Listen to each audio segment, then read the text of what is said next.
You guys know what time it is. Get strapped in and ready for some good times. This is the Blowed Out Podcast. What is up, y'all? It is your Fatty with a Natty coming at you for episode 95. It is the first week of August. Somehow. Good Lord. I know I say it all the time, but man, things really are just flying, aren't they? I can't believe that here in just a couple of weeks that school is going to be back in, which will completely destroy whatever little schedule, daily schedule I thought I had. But it's the things we do, right? How is everybody? Hope you're doing well. Whatever spot on the globe you are listening from. Hope it isn't too hot or too cold or, I don't know, too smoky. It's all of the above here. Well, shy of the cold part. Although, I did just come in. I got a late start tonight, unfortunately, because I've been outside watering my yard with a hose like an idiot. And I realize that sounds like a first world problem, and it kind of is. However, against my will, I pay a lot of good money for my sprinklers to work and for someone to make sure they work because I am in an HOA and those things have not happened. So after, well, I don't know, probably at least, we're probably at a solid month anyhow, my studio engineer virtuoso, sorry, that was a really long pause, Nesh here does not like walking in dirt to take a tinky.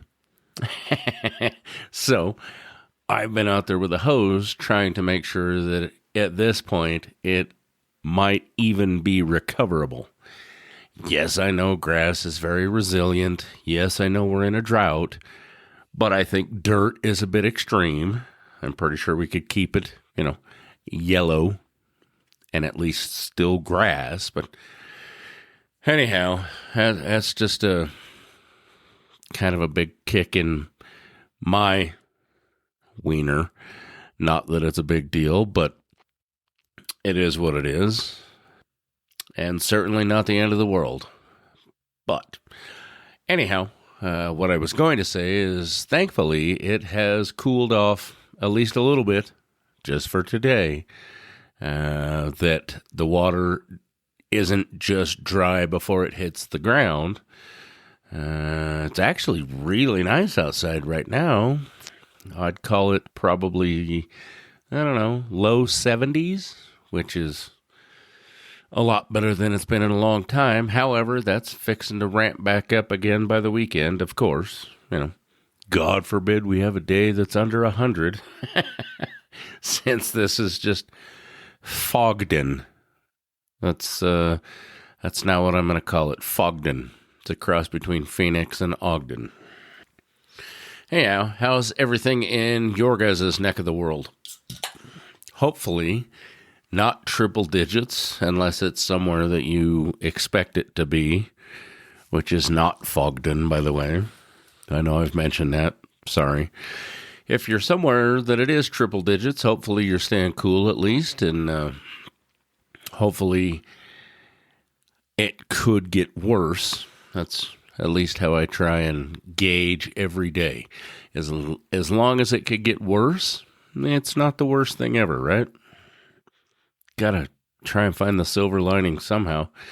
And over the years, I have learned that somehow, whether you think it or not, there is a silver lining in everything. Anywho, I've been doing some thinking. And you guys know that I'm a huge fan of internet. I wouldn't even say trolling necessarily. Some people think it's trolling. And sometimes it is, but it's not generally. Generally, it's just, I don't know. It's a lot like this podcast. I say things that other people are either scared or, don't want to engage. So a lot of people see it as trolling, but it's just saying the things that no one else wants to or is willing to. But as of late, around here, we have been getting just a barrage of dogs in cars posts locally. Yes, it's very hot. Yes, I agree that there is no reason for your dog or dogs to be in the car while you're in the grocery store or, at the mall or wherever, God forbid. It does get very hot in cars, as I'm sure all of you are aware. But the big thing is the droves of people who comment on these posts on Facebook, of course, that say, what the hell is wrong with you? Break the window, save the dogs, take the dog. I don't recall if I've ever brought this up or not. I feel like I have because I feel like it happens basically constantly from about, March to, October around here. So I feel like I may have brought it up before, and if I have, I'm sorry, but I always like to remind folks that you go messing with someone's car, i.e. break their window and take their dog, that's probably a good way to get shot, first of all, or at least your ass beat. It's also illegal in Utah. The Good Samaritan law, didn't enunciate that well. Good Samaritan law in Utah only applies to children, which, right, wrong, or indifferent. I'm not saying that I disagree with that. I'm saying that I disagree with taking it upon yourself to see a dog in a car, whether it's running or whether the windows are down or whatever. And again, I understand most people like dogs more than folks. I absolutely adhere to some of that. My dog, good old studio dog sitting here, is as much family to me as most anything.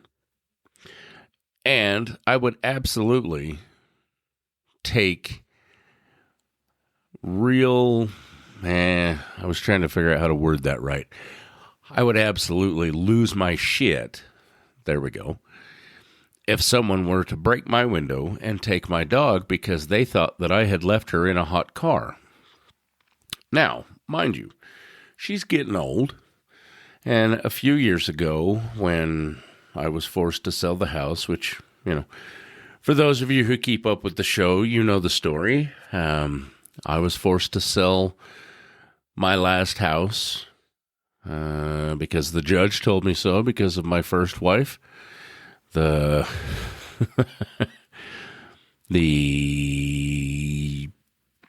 unique person that she is. There we go. I'm trying, guys. Anyhow, shortly before that, I had a couple other dogs, her brothers and sisters, that unfortunately had aged out and met their untimely demise. So not only did she lose brothers and sisters, she also lost her house. Well, she's a Labradoodle, so she kind of lost her mind also. So for a time, after I moved into a townhouse, it was to the point where I could not leave her alone. Like literally, could not. Medicated or otherwise. And a lot of people obviously will hear that statement and have some retort. Normally, I would agree with probably whatever your retort is. However, she was to the point where she was harming herself if she was to be left alone. Not only destroying the house, or the townhouse in this case, but also causing self-harm.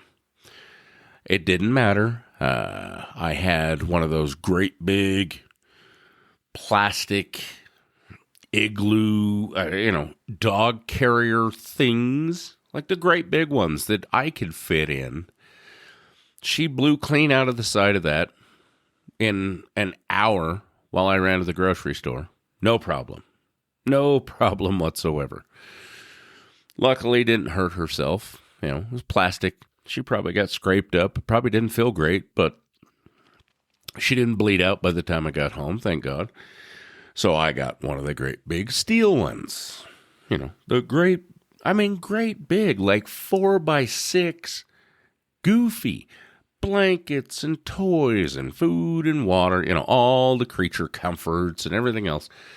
Again, I think this one might have lasted 35 minutes while I took the kids to school, and she somehow managed to get out of that, and it wasn't through the opening or the gate. Old crazy over here, old wackadoo, decided to somehow gnaw and paw and destroy like the steel cage and somehow escape, this time losing bodily fluids, and then proceed to destroy the house. Like it was literally to the point I could not leave her home. She was going to either bleed out and kill herself, or going through sets of blinds and door trim, and it was bad, guys. And again, this is medicated, even sedated at one point because it had gotten so bad. It did not matter. So for a while, I was forced to take her with me everywhere I went. Which, whatever, typically I would figure it out. I got groceries delivered, I got, whatever. But there were times like I can't run in Big Five or whatever and find a pair of shoes. She would lose her mind. She'd bark like hell. She wouldn't tear up the car.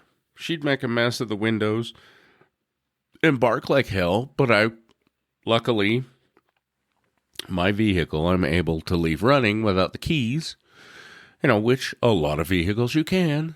And I had this argument just a week or two ago with someone that, well, what if she got it into gear? Well, unless she's figured out how to push the brake and pull the lever on the gear selector out of park, I'm pretty sure she's not going to kick it into gear.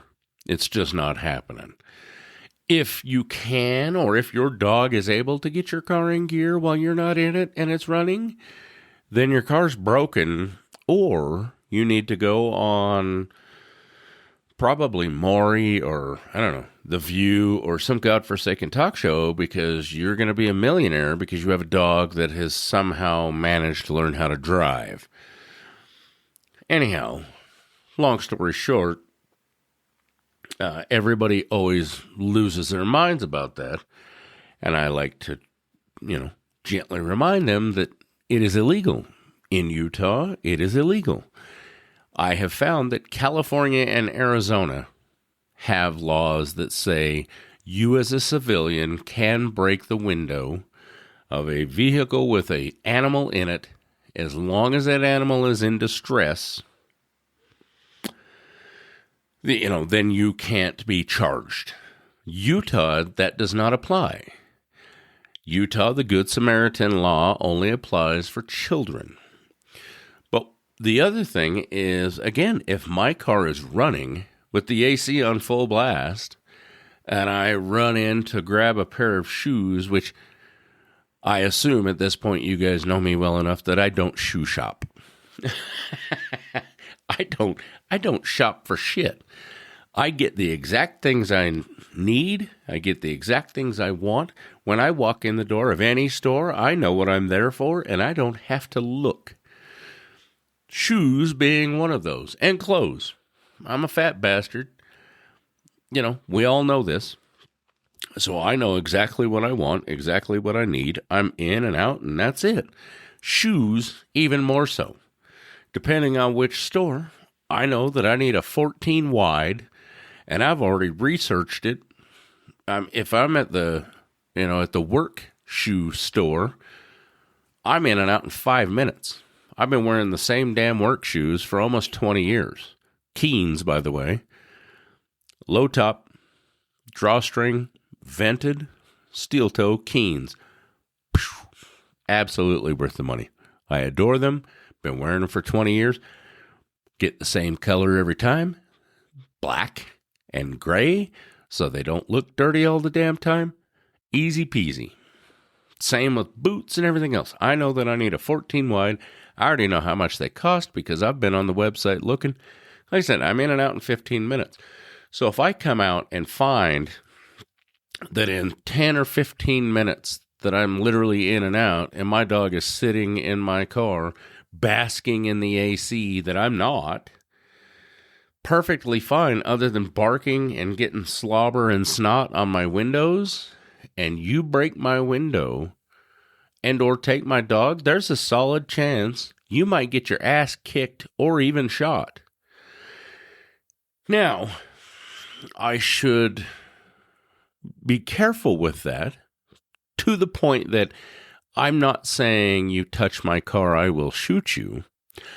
I'm saying that if you decide somehow that you're entitled enough to break my window and take my dog because I don't deserve them because I left them in a car, I'm saying that myself, much like many, many, many, many other people on this rock, are either going to push your teeth all the way down your throat or worse. There we go. There we have it. I will take a bullet for my dog. I will also give one if necessary. Again, that doesn't mean I'm going to shoot you. That just means I think that a lot of other people feel the same way. So I'm not willing to go and mess around with that because I don't feel like getting shot. In Utah, where the law doesn't apply, I don't want to, get some sort of criminal charges for breaking your window. I don't want to pay for your damn window. I don't want to take your dog. I just wanted to, if I was going to do it, I just wanted to give him some fresh air, maybe some water. But I'm not going to do that. I'm going to call the cops. And then it's on the cops. If the cops break your window, then it's on them, not me.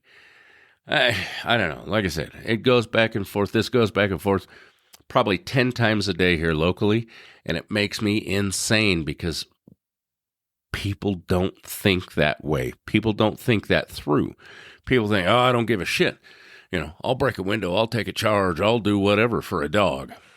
Well, okay, I love animals too, but I'm not willing to go to jail or get my ass kicked or shot for breaking somebody's window and taking their damn dog. Good Lord.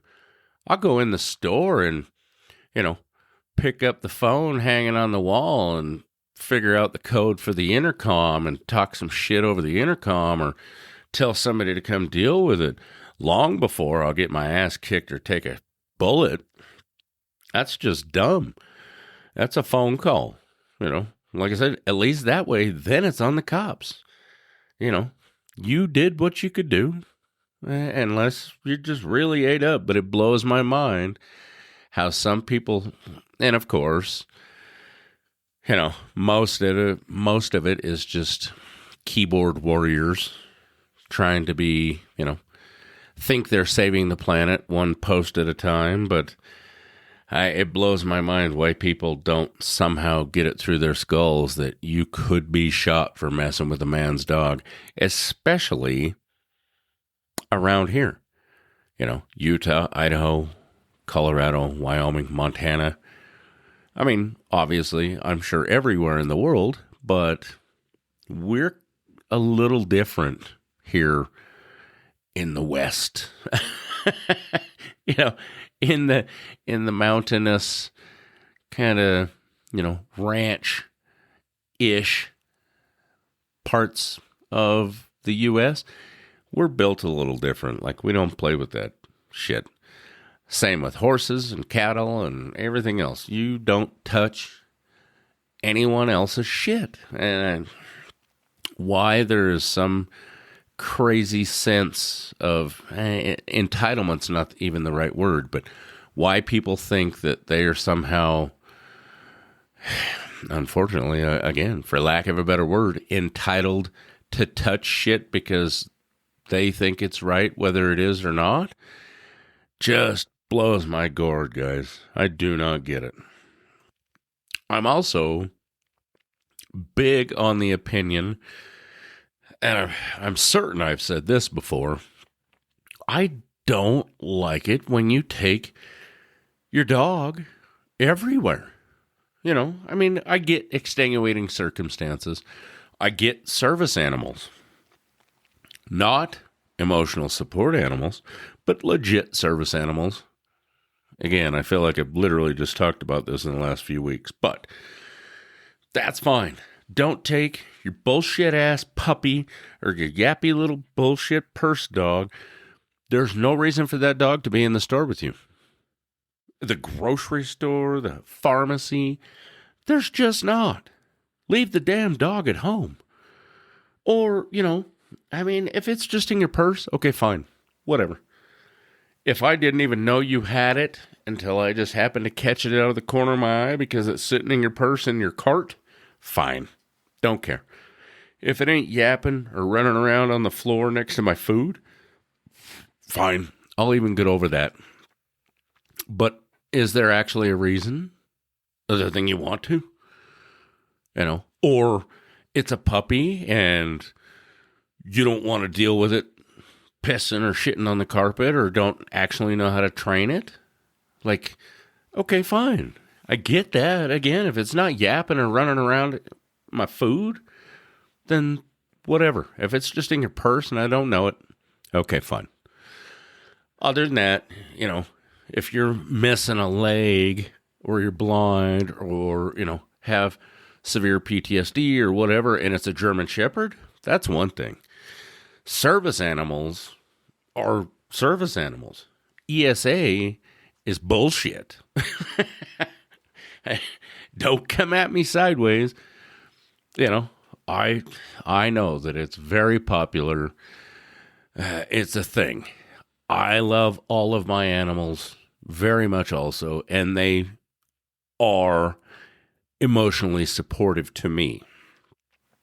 But if I can't literally go to the pharmacy or to the gas station or to the grocery store without my Chihuahua because I just can't handle it that long without her in public, well, then I've got much bigger issues that need to be addressed. And I understand that's a thing. I'm not talking shit on that, but for the love of God, address your issues and leave your Chihuahuas at home, guys. There, I said it. Anyhow, we're going to take a break and we'll be back. I'm going to go pet my emotional support shop / studio / pain in my ass dog. We'll be back. Hey guys, Ryan here, aka the Fatty with a Natty. Are you a business owner or marketing director looking to explore how advertising on the Blowed Out podcast can help your business or organization grow? As we push further into our 4th season, we have gained a listening audience in over 270 cities spread across 58 countries worldwide. All this while continuing to grow every week. In 2026, podcasts will statistically outpace social media, display, and terrestrial radio ads by over 4 times on average. If you would like to discuss pricing, frequency, and ROI options, email us at blowedoutpodcast@gmail.com with marketing in the subject line. That's blowedoutpodcast@gmail.com, subject marketing.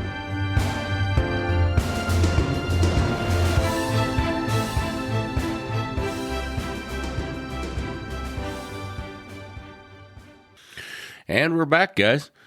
Just like that. I was going to come back and talk about, how things are going in the world. But I don't necessarily know that anything's changed since last week.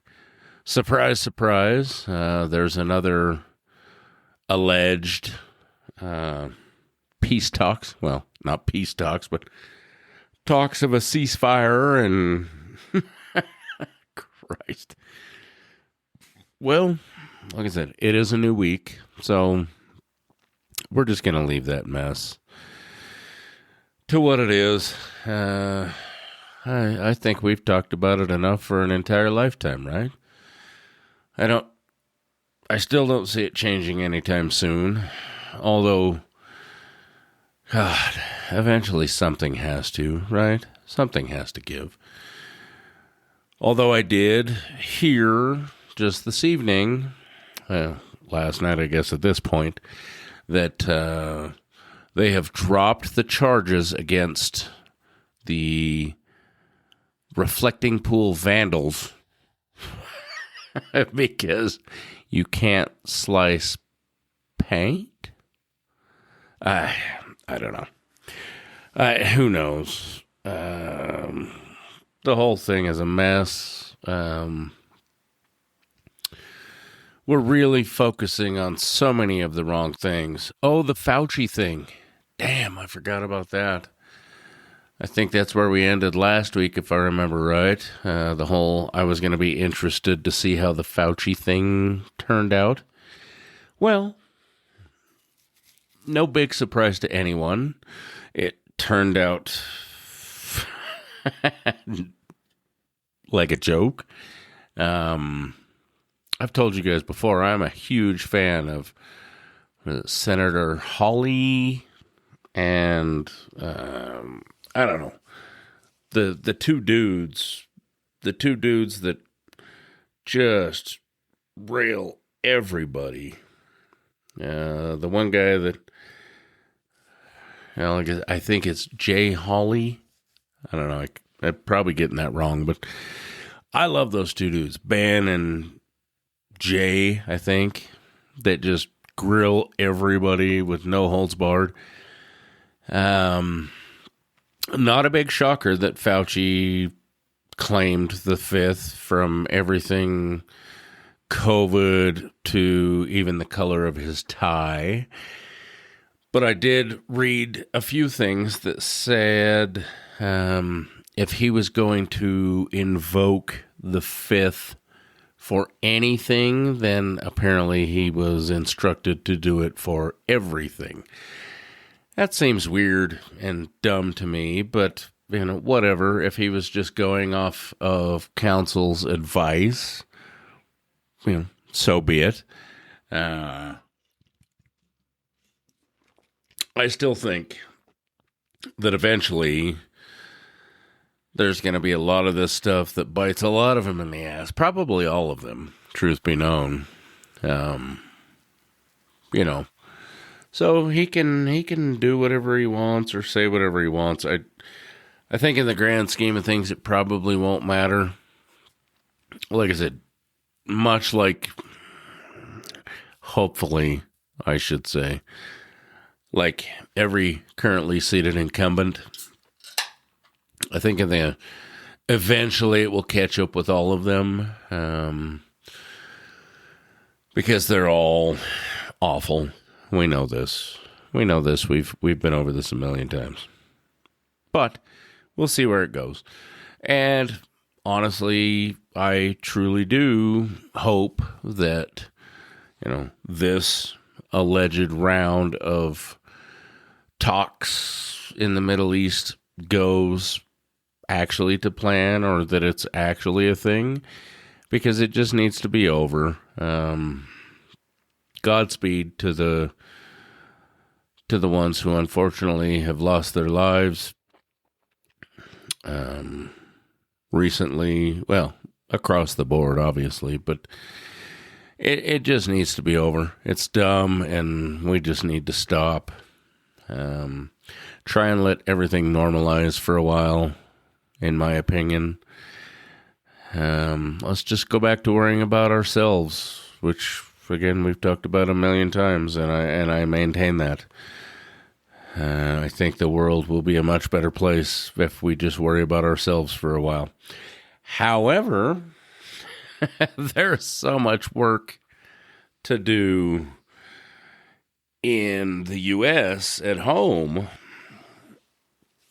that should be a catalyst for getting out of everyone else's problems, because much like I assume a lot of countries or entities in the world would hope, this place is kind of going to hell in a handbasket. So we need to reel things back in here at home, whether anyone likes it or not.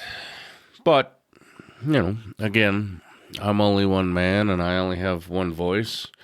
I'm not afraid to use it, but right, wrong, or indifferent, we need to worry about shit at home instead of everyone else's problems. And that is in no way derogatory towards anyone else anywhere around the world listening to this. Just, y'all have your own governments for a reason. I'm advocating that all those governments worry about their people instead of everyone else. So, in a perfect world, that will happen and shall remain to be seen, right? Anyhow, you guys know that I have requested your input on what you would like to hear, what you would like to talk about, all of those things. Well, we have a request from kind of a stringy old feller. He's a special individual. We love him dearly here at the show. He's kind of an interesting old guy. Heavy on the old. I know he'll appreciate that. Anyhow, Dean from Utah would like to raise a glass of champagne to all the listeners of the Blowed Out podcast. More importantly, he would like to hear a champagne story. So, here we go. As most of you know from listening to the show, we occasionally talk about my first wife and how, maybe not how that all panned out, but possibly the giant bullet that I did not dodge there. Anyhow, I decided that for some reason I wanted to marry this girl. Yeah, we're going to go with girl. I was much younger, much dumber, much dumber somehow. But decided I wanted to get married for some stupid reason. Anyhow, we had planned this shindig for quite some time, mostly by myself and mostly self-funded. So, in the theme of staying inexpensive and self-funded, because it was self-funded, rather, I decided that to save myself some money, I was going to do a bunch of the things myself. We rented what I consider a very expensive venue. You know, in the grand scheme of things, it wasn't much, but it was shit. It was probably, you know, as much as a reliable daily commuter car, but they wanted obviously a shit ton more money to include, you know, things like the catering and the cake and all that mess. So of course I got on board with all of that stuff. However, because it's me and because, you know, it's us and we do what we do, I thought, well, shit, I can, you know, I don't need a DJ or an MC. I can handle that myself. And I don't need a bartender, you know.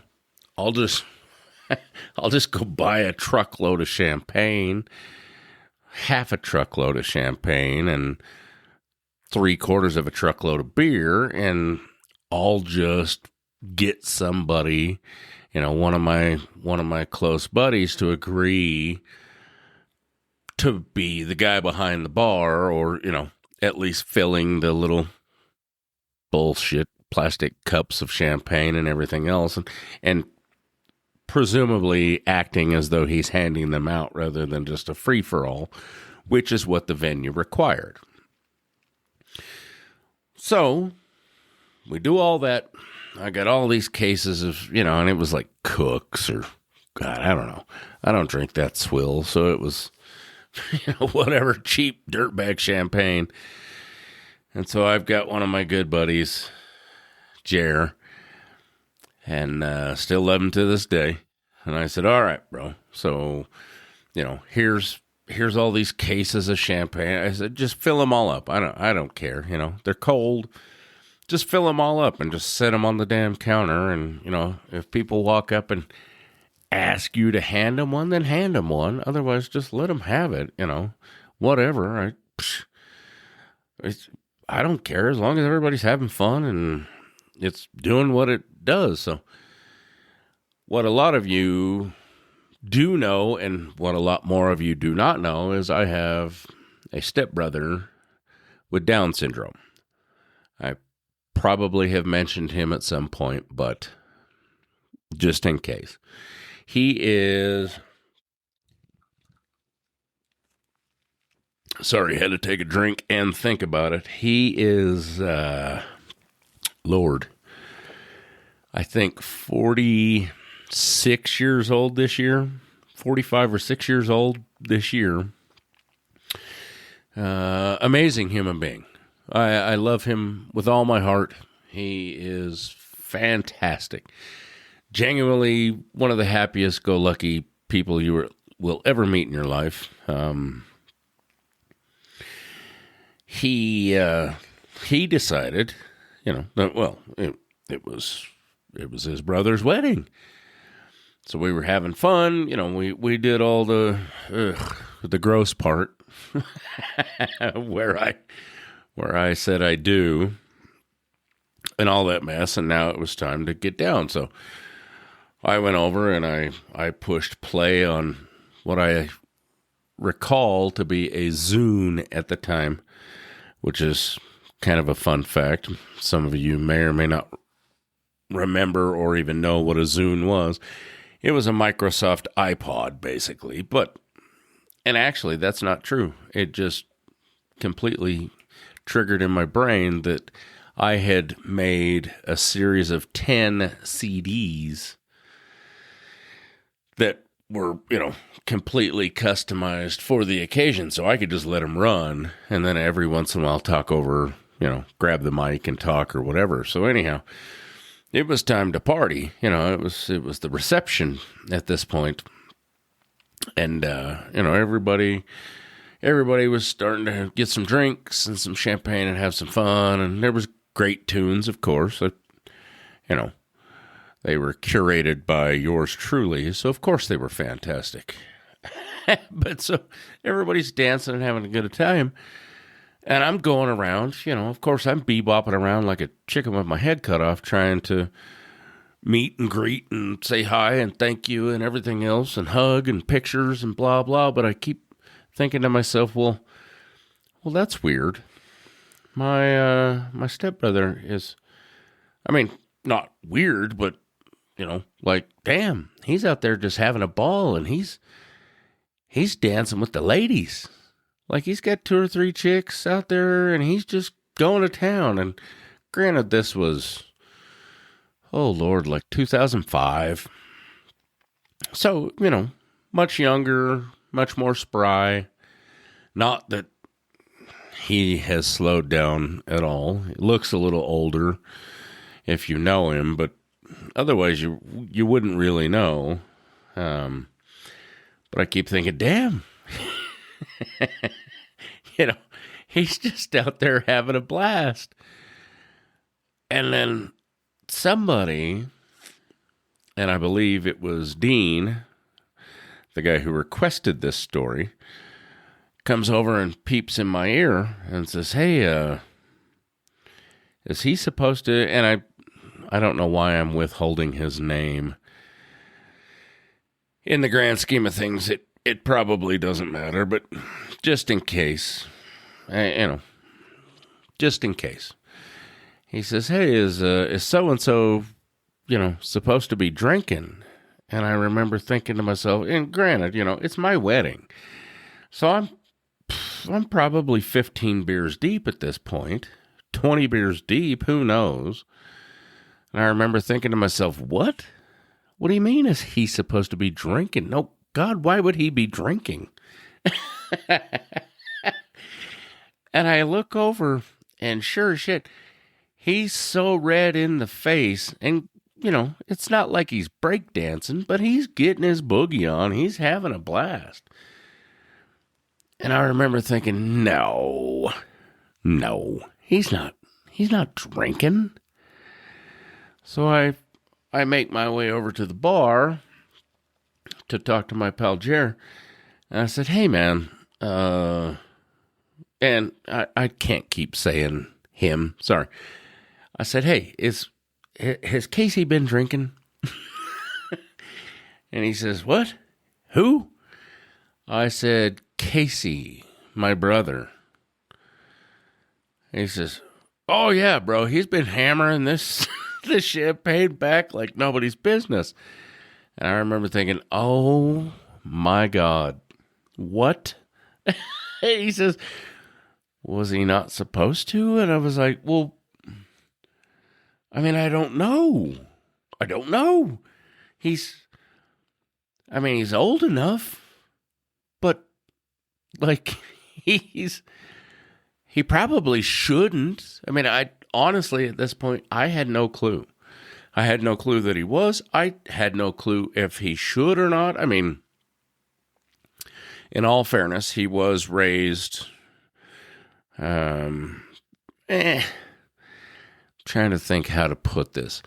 He wasn't raised staunch LDS, necessarily, but obviously as a handicapped person, and that is in no way derogatory, guys. You get what I'm saying. I didn't know if he was supposed to. I didn't know if he should or shouldn't. Like, oh my God, I don't know. Is he going to be in trouble? But he's having the time of his life. So I remember thinking to myself, well, check it out, man. Bro, he's balling bigger than all of us, or more than all of us. We're over here like a bunch of turds just watching. He's out there like a BG just boogieing down on the on the dance floor with 3 or 4 hot chicks. Like, good for you, bro. But in my mind, like I said, I didn't know. But I remember thinking, oh my God, I don't know. Is this going to get me in trouble? Is this going to get him in trouble? Like, he's old enough, but I don't know if that qualifies him as, like, able to be hammering back. Well, long story short, I make my way over to my dad and I say, hey, Casey's had a glass or 2 of champagne. And I remember him going, "What?" I said, "Yeah, I didn't know, you know." I said, "I went and asked Jer, and apparently he really likes champagne." And I just remember like everything changing at that moment. Like it wasn't, "Oh my God, we need to shut this down," but like, "Oh my God, we should probably, cut him off." And other than the fact that he was just having literally the time of his life with a handful of hot chicks that gave no shits, just jamming out to some great tunes and dancing his ass off, there was no harm, no foul. He probably regretted it the next morning, presumably didn't know why. But I assume he was probably hungover. And I've never been hungover on champagne, but I've been hungover on some pretty awful shit. And I can tell you, if you never have, that it is not fun. So I'm sure that his next morning was not great. But I truly hope that somehow, some way, somewhere, he remembers that night for the rest of his life. Like I said, just salt of the earth. One of the greatest dudes you'll ever meet in your life. Love him so much. Was not supposed to live past 10. And here he is, like I said, at 45 or 46. And honest to God, he's in better shape than me, guys.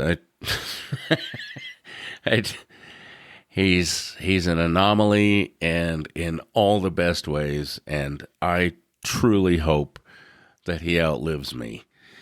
Which, depending on who you ask, shouldn't be very hard. If I'm being honest. But, like I said, I hope that was one of the best nights of his life. Should it have happened? That's debatable.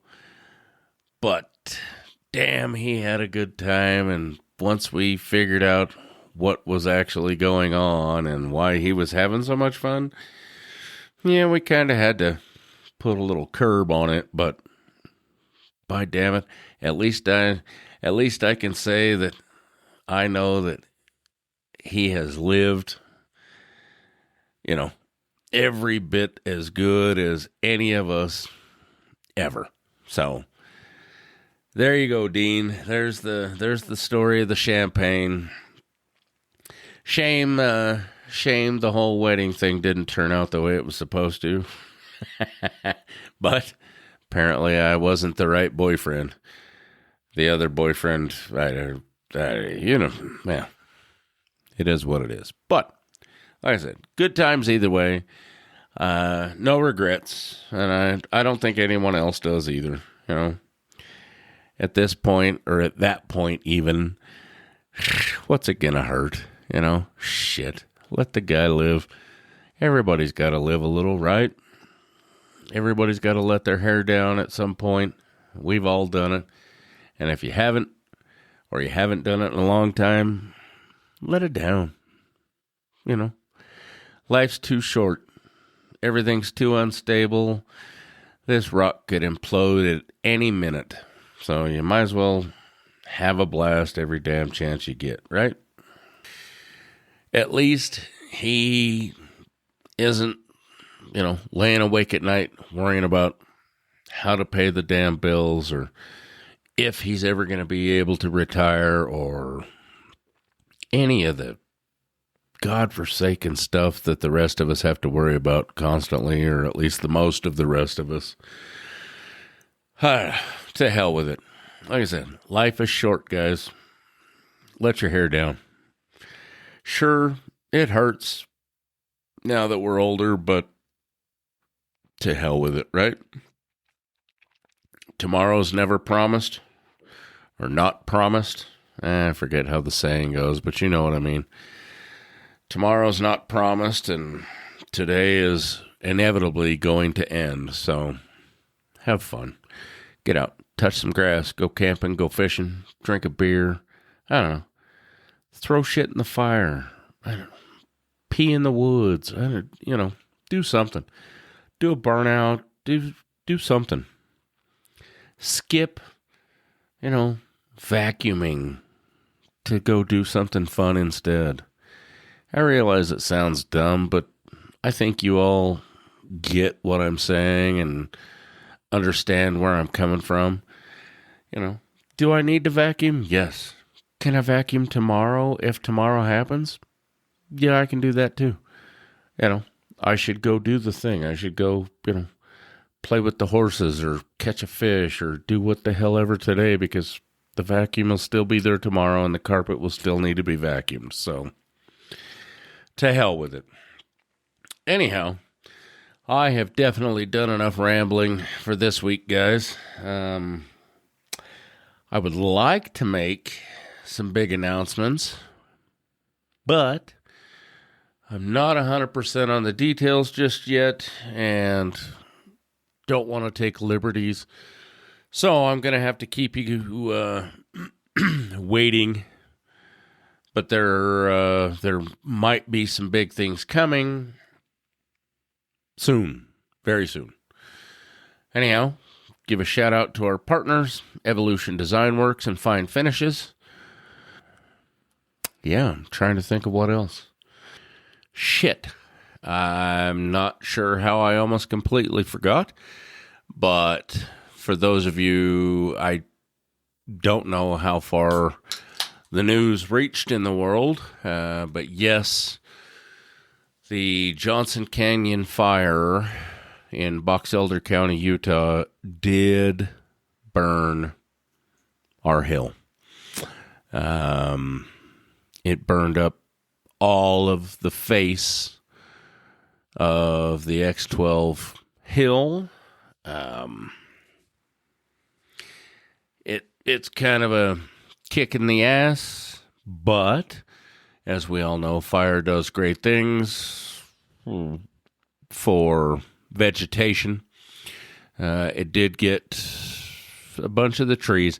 It did not get into the camping and vendor and everything else area. Luckily, it stopped, or they got it stopped right at the base of the face. So it will be messy for a little bit, but we've got some efforts in place to go up and try and get some seed put down on the track scars, and God willing, with some moisture, it will recover very nicely in plenty of time for next year's X12 event. I'm certain of it. It's a little panicky right at the moment for me, but that's just me because I overthink everything. So big shout out and thank you to all of the fire crews who helped and are, I believe, still currently helping to try and get that fire out. It's going to be fine. It'll be great. We're going to get it handled. Like I said, hopefully we get some moisture here in the next little while and everything will be fine. Theoretically, by April of next year, we won't even notice shy of the couple of trees that there were. Luckily, there aren't many. So, like I said, I don't know how I almost forgot to mention that. If you would like to get at us or get at me for some X12 stickers, we will be rather donating or using the majority of those proceeds to rehabilitate the hill. Also, for those of you who know the viral video about adding 1/3 jet fuel so you can be scooting before your rev limiter, Evolution Design Works also has those stickers. Look them up on Facebook. It's good stuff if you would like to get your own 1/3 jet fuel sticker.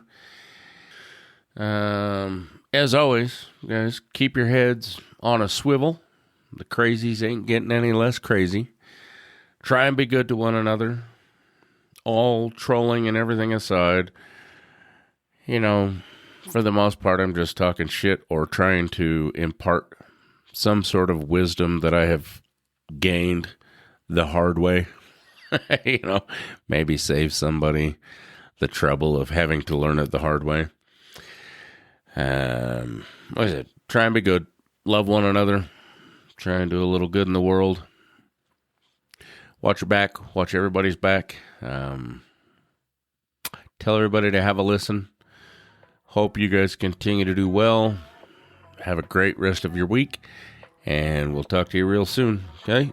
Love you guys. Cheers.